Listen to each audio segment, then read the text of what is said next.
Hello everyone, good morning. Welcome back to my channel. कैसे हैं आप सभी? आई होप आप सभी बहुत अच्छे होंगे और मैं भी अच्छी हूँ। तो यहाँ पर ना अभी सुबह का टाइम है और सुबह के 5:30 बजे हुए हैं और मैं जैसे ही उठ कर के बाहर आई देखा तो बहुत बढ़िया मौसम ठंडा ठंडा हो रखा था, क्योंकि ना रात भर बारिश हुई है। तो फाइनली मानसून अभी यहाँ पर आ गया है। ये साल का ना पहला मानसून है। यहाँ पर इतनी अच्छी बारिश अभी फर्स्ट टाइम हो रही है अगस्त में। तो बस बाहर थोड़ी देर मैंने देखा और फिर मैं आ जाती हूँ किचन में। बच्चों के लिए नाश्ता बनाना है और टिफ़िन। तो यहाँ पर मैंने सब्जियाँ जो कट करके रखी थी उसको मैंने पहले ही उठते ही बाहर निकाल दिया था फ्रिज से, ताकि नॉर्मल हो जाए। और सब्ज़ी मैं आज बना रही हूँ बरबटी की। तो आप लोग इसको क्या बोलते हैं बताइएगा ज़रूर कमेंट करके, क्योंकि मैं तो सिर्फ इसको बरबटी के नाम से ही जानती हूँ। तो यहाँ पर बरबटी के साथ में ना मैंने आलू भी कट कर लिए हैं 2-3, क्योंकि खाली बरबटी की सब्ज़ी अच्छी नहीं लगती। और देखिए यहाँ पर मैंने सब्ज़ी को फ्राई कर लिया है। तो आलूओं को अच्छे से भून लेंगे। जब आलू अच्छी तरीके से पक जाएगा ना, एकदम ब्राउन हो जाएगा, तब इसमें बरबटी ऐड कर देंगे। और कुछ इस तरीके से मैं बनाती हूँ सब्ज़ी बच्चों के टिफ़िन के लिए। और ज़्यादातर मैं हरी सब्ज़ियाँ ही देती हूँ। और इसे ऐसे ही खुला हुआ पकाएंगे, ढकेंगे नहीं। हल्दी और नमक इसमें ऐड कर देंगे और कुछ भी नहीं, बस इतना ही। और मैं बहुत सिंपल तरीके से सब्ज़ी बनाती हूँ। मेरी डेली के जो सब्ज़ी होती है ना, उसमें मैं मसाले बिल्कुल भी नहीं डालती हूँ। तो यहाँ पर देखिए सब्ज़ी को धीमी आंच करके मैंने छोड़ दिया है और धीमी आंच पर पकती रहेगी जब तक मैं आटा गूँथ लेती हूँ। और बच्चों को भी मैंने उठा दिया था। बच्चे भी उठ गए हैं और अपना नहा रहे हैं। वो भी अपना धीरे धीरे कर रहे हैं, दोनों बारी बारी से। तो यहाँ पे मैंने आटा भी गूँथ लिया है। आटा मैं हमेशा फ्रेश गूँथती हूँ, रखती नहीं हूँ गूँथ के। और जो कभी थोड़ा बहुत बचता है ना, तो वो मैं बच्चों को तो बिल्कुल भी नहीं देती और ना ही हस्बैंड को देती हूँ। उसकी रोटियाँ मैं खुद अपने लिए बना के अलग से रख लेती हूँ, फिर उसको मैं खाती हूँ, बच्चों को नहीं देती, ना ही हस्बैंड को। तो यहाँ पर देखिए कुछ इस तरीके की सब्ज़ी बनकर रेडी हो गई है और बहुत अच्छी लगती है। बीन्स की जैसी होती है बरबटी और बनाने में बहुत आसान है और खाने में बहुत टेस्टी है। तो यहाँ पर देखिए सब्ज़ी बन गई है ना, और मैं पराठे सेक ले रही हूँ। और मैं बच्चों से पहले ही पूछ ली थी क्या खाओगे, पराठे खाओगे या पूड़ियाँ खाओगे। रोटी मैं कभी नहीं देती बच्चों को, हमेशा पूड़ी या पराठा ही देती हूँ। पूछ लेती हूँ उनको जो मन होता है, जो वो खाना चाहते हैं। तो बस यहाँ पे पराठे सेक लूँगी। तो मेरी एक व्यूवर्स हैं, मुझे नहीं पता वो उनका नाम क्या है, वो मेरे से बोल रही थी कि दीदी आप ना बच्चों के लिए टिफ़िन में क्या बनाते हैं वो भी आप वीडियो में दिखाया करिए। तो थैंक यू। पहले तो मैं उनको बोलना चाहूँगी कि आपने मेरे वीडियो को देखा और मुझे कमेंट किया, उसके लिए बहुत बहुत थैंक यू। और इसलिए मैं उन्हीं के लिए ये वीडियो लेकर के आई हूँ। और बच्चों का टिफ़िन बनाना कैसे क्या करती हूँ मैं इस तरीके से। तो यहाँ पर देखिए पराठे बन गए हैं और बेटा मेरा अभी झांक करके गया है। कैमरे के सामने नहीं आते हैं मेरे बच्चे। मैं कोशिश करूँगी आप सभी को दिखाने की, और बहुत मैं बोलती हूँ लेकिन वो आते नहीं हैं दोनों, कोई भी नहीं आते मेरे कैमरे के सामने। तो यहाँ पर देखिए पराठे सीख गए हैं और बच्चे तैयार हो गए हैं। उनको भी मैंने दे दिया है नाश्ता करने के लिए। जब तक बच्चे नाश्ता करेंगे मैं फटाफट से उनका टिफ़िन लगा देती हूँ। तो ये देखिए यहाँ पे मैं टिफ़िन दे रही हूँ और टिफ़िन में सिर्फ सब्ज़ी और पराठे ही दे रही हूँ। फ्रूट्स वगैरह नहीं ले जा रहे हैं बच्चे तो नहीं देती हूँ। हाँ, कभी कभी अगर बोल देते हैं कि मुझे ये चाहिए, ले जाना है, कुछ उनकी पसंद का फ्रूट होता है तो वो मैं दे देती हूँ फिर। लेकिन रेगुलर ऐसा नहीं होता है, मेरे बच्चे नहीं ले जाते हैं टिफ़िन में फ्रूट। तो यहाँ पे बस सब्ज़ी और पराठे ही मैंने पैक कर दिया है और मेरा सिर्फ इतना ही काम होता है कि मैं टिफ़िन को पैक करके यहीं पर छोड़ देती हूँ और बच्चे खुद से ले जाकर अपना रखते हैं। हाँ, मैं ध्यान देती रहती हूँ कि क्या उनका कुछ छूटा तो नहीं है। तो इस तरीके से बच्चे अपना जो भी है काम कर लेते हैं। और यहाँ पे देखिए मैं भी आ गई हूँ। बच्चों को छोड़ने के बाद मैं आई थी, तो हस्बैंड भी चले गए हैं, तब का ये वीडियो है। तो हस्बैंड को मुझे छोड़ने जाना था। वो जब ऑफिस जाते हैं ना, तो उनको मैं बस स्टॉप तक छोड़ने जाती हूँ। तो आज क्या हुआ कि आज थोड़ा देर हो रही थी, तो मुझे ना जल्दबाजी में चाय पीना पसंद नहीं है, तो मैंने कहा मैं आ कर के पी लूँगी। तो हस्बैंड चले गए हैं और मैं भी अपना यहाँ पर आ गई हूँ, चाय छान रही हूँ। और चाय के साथ एक पराठा मैं खाती हूँ, कभी कभी बहुत अच्छा लगता है। तो यहाँ पे मैं चाय और पराठा एंजॉय कर रही हूँ।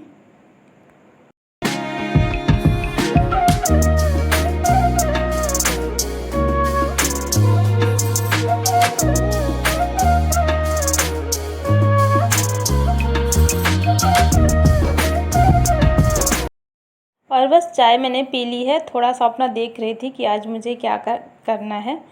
ऐसे ही वीडियो का जो काम रहता है वही सब मैं देख रही थी। मेरी डायरी में मैं नोट करके रखती हूँ। तो यहाँ पर देखिए, अभी मैं दिखाती हूँ कि बारिश की वजह से क्या हाल हुआ है मेरे घर का। ये आप देख ही पा रहे होंगे वीडियो में। ये ना ऊपर से पानी टपकने लगा मेरे ऊपर, तभी मैंने देखा कि ऊपर से बहुत ज़्यादा ख़राब हो गया है छत। और ये हर साल होता है, लेकिन इस साल हुआ नहीं था क्योंकि अभी बारिश हुई नहीं थी ना, इसी वजह से। और ये किचन में भी, यहीं पर जहाँ पर मैं सब्ज़ी बनाती हूँ, मेरा गैस रखा है वहीं पे होता है। बहुत दिक्कत होती है। अभी तो नहीं आ रहा है, ज़्यादा पानी नहीं निकल रहा है। जब होता है तो फिर टब वगैरह, बर्तन जो भी घर के होते हैं ना, वो रखना पड़ता है। तो बस यही आपको दिखाना था कि बारिश की वजह से मेरे घर का क्या हाल हो गया है। तो कोई बात नहीं, चलिए अब आ जाते हैं, थोड़ी सी घर की साफ़ सफाई देख लेते हैं। तो यहाँ पे ना आज दोनों बेडशीट को मुझे चेंज करना था। तो अभी मैं बेडरूम की बेडशीट चेंज कर रही हूँ। और ये मेरी पुरानी बेडशीट है, ये बहुत अच्छी है। ये मतलब खिसकती भी नहीं है। इसका कपड़ा थोड़ी मोटा है और प्योर कॉटन है, तो कलर हल्का सा निकल गया, लेकिन मुझे बहुत पसंद है। और इसकी सबसे अच्छी बात ना, ये खिसकती नहीं है, तो बहुत अच्छी लगती है इस वजह से। और आज मैंने इसको निकाला काफ़ी टाइम के बाद। तो कुछ चीज़ें होती हैं ना, जब आप उससे रोज़ रोज़ बोर हो जाते हैं ना, तो उसको अगर आप कहीं अपनी नज़र से हटा दें ना, दूर कहीं रख दें, और फिर उसको कुछ दिन के बाद निकालो, तो वो बहुत अच्छी लगने लगती है। सच में ऐसा मेरे साथ तो होता ही है, हमेशा मैं ऐसे करती हूँ। कुछ कपड़े होते हैं, कोई भी चीज़ होती है ना, मैं ऐसे ही करती हूँ। जो चीज़ से मैं बोर हो जाती हूँ, मैं उसको अलग रख देती हूँ कहीं छुपा करके, और फिर 1-2 महीने के बाद उसको निकाल के देखती हूँ, तो वो फिर बहुत अच्छी लगती है। तो यहाँ पर अंदर वाले रूम की मेरी बेडशीट बिछ गई है। अब आ जाते हैं बाहर वाले रूम में। तो यहाँ का भी चेंज करेंगे। दोनों बेडशीट गंदी हो रखी थी, और ये वाली भी बेडशीट कॉटन की। तो आज मैंने ना दोनों बेड में कॉटन की बेडशीट बिछाई है, क्योंकि बारिश है ना, तो थोड़ी थोड़ी सी नमी आ जाती है। तो कॉटन का जो कपड़ा होता है वो नमी को थोड़ा सोख लेता है, तो इसलिए मैंने कॉटन की बेडशीट बिछाई हुई है। और दोनों बेडशीट मेरी पहले वाली हैं, पुरानी। तो थोड़ी थोड़ी इनका कलर निकल गया, लेकिन जब बिछने के बाद ना बहुत अच्छे से ये इसमें सेट रहती है। तो बेडशीट बिछ गई है, और मैंने झाड़ू वगैरह भी लगा लिया है अच्छी तरीके से पूरे घर में। और थोड़े से कपड़े रखे थे, तो मैं इनको पहले ही भिगो के चली गई थी, तो ये फूल गए हैं, तो इनको धो लेंगे। और मैंने पोछा नहीं लगाया है आज, क्योंकि मैं डेली लगाती हूँ। तो हफ्ते में एक दिन मैं कभी कभी स्किप कर देती हूँ। ऐसा अक्सर ही करती हूँ कि हफ्ते में एक दिन, हमेशा नहीं, हफ्ते में एक दिन स्किप कर देती हूँ। तो आज मैंने नहीं लगाया है। और आज गुरुवार भी है, तो कभी कभी आपने सुना होगा कि गुरुवार के दिन पोछा नहीं लगाते हैं, तो वो रीज़न नहीं है। हफ्ते में एक दिन कभी भी मैं स्किप कर देती हूँ। तो पोछा नहीं लगाया मैंने, और जो बर्तन रखे थे वो भी मैंने क्लीन कर लिया, किचन भी क्लीन कर लिया, सब कुछ सारा काम करके। और मैं आ गई हूँ कपड़े वॉश करने के लिए। तो यहाँ पर बच्चों के कपड़े हैं, जो बच्चे अभी नहा के गए हैं। थोड़े थोड़े कपड़े हैं, मैं रेगुलर ही धो लेती हूँ, ताकि ज़्यादा कपड़े फिर ना हो, इकट्ठा हो जाता है तो फिर बहुत मेहनत पड़ती है, और काफ़ी टाइम भी लग जाता है कपड़ों को धुलने में। और धुलने से ज़्यादा तो दिक्कत होती है कपड़ों को सुखाने में, क्योंकि इस समय बारिश हो रही है ना, तो कपड़ों को सूखने में बहुत टाइम लग जाता है। तो इसलिए थोड़े थोड़े करके मैं रेगुलर धोती रहती हूँ। तो देखिए, कपड़े धुल गए हैं, और मैंने सोचा थोड़ी सी बाथरूम की क्लीनिंग कर ली जाए। और बाथरूम ना आधे से, जैसे नीचे साइड में ना ज़्यादा गंदा हो रखा था, तो मैंने क्या किया, हार्पिक डाल दिया है पूरे दीवार में, थोड़ा थोड़ा करके टाइल्स के ऊपर। और फिर इसको एक पॉलीथीन से मैं घिस रही हूँ। तो जो सर्फ एक्सेल की पॉलीथीन होती है ना, पैकेट, उसी से मैं घिस रही हूँ। बहुत अच्छे से ये साफ़ हो गया है। और एक पोछा वाला कपड़ा था, तो उसको गीला करके और ऐसे ही मैं पोंछ दे रही हूँ। ज़्यादा पानी का यूज़ नहीं कर रही हूँ, क्योंकि आज थोड़ा सा टंकी में पानी कम था, इसलिए मैं ऐसे ही इसको पोंछ दे रही हूँ गीले कपड़े से। और इस तरीके से बाथरूम चमक गया है, साफ़ सुथरा हो गया है। फर्श वाली टाइल्स को भी मैंने क्लीन कर लिया है। तो बाथरूम की सफाई हो गई है, और ये देखिए घर बिल्कुल चमक गया है, मतलब साफ़ सुथरा दिख रहा है। और इस तरीके से एक बार सारी चीज़ें सेट कर दो तो शाम तक वो वैसी की वैसी ही रहती है।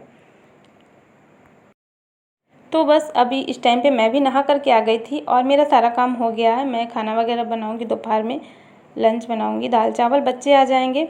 इसके बाद मैं शाम को चाय बना रही थी, तो चाय के साथ इस वीडियो का यहीं पर एंड करती हूँ। आई होप आपको पसंद आया होगा। पसंद आए तो लाइक कर देना, चैनल पे नए हो तो सब्सक्राइब ज़रूर कर लेना। मिलती हूँ आपसे एक नए व्लॉग में, तब तक के लिए thank you, bye bye, take care.